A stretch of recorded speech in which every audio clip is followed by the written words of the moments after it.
For what purpose does Mr. Correa seek recognition? Thank you, Mr. Chairman. Move to strike the last word. Gentleman is recognized.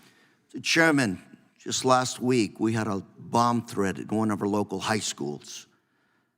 I can assure you that both Republican and Democratic parents, as well as the rest of our community, for a few hours there, were caught in a moment of fear, panic, terror.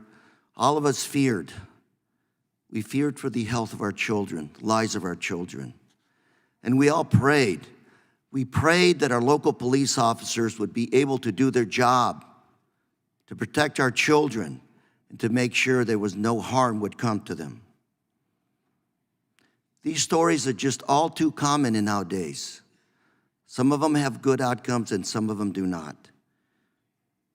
For that reason, I want to thank our chairman today, our leadership in this committee, for marking up H.R. 350, the Domestic Terrorism Prevention Act. And I'm proud to say I'm a co-sponsor of this bipartisan piece of legislation to authorize investigation into the threats of domestic violence. Since 9/11, the focus of this nation has been foreign terrorism, as it should be, as it should have been. But in doing so, for a long time, we ignored the obvious, which was the growing threat and the growing loss of lives resulting from domestic terrorism.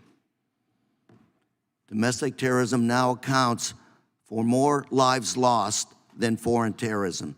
And we're talking American lives being lost to domestic terrorism.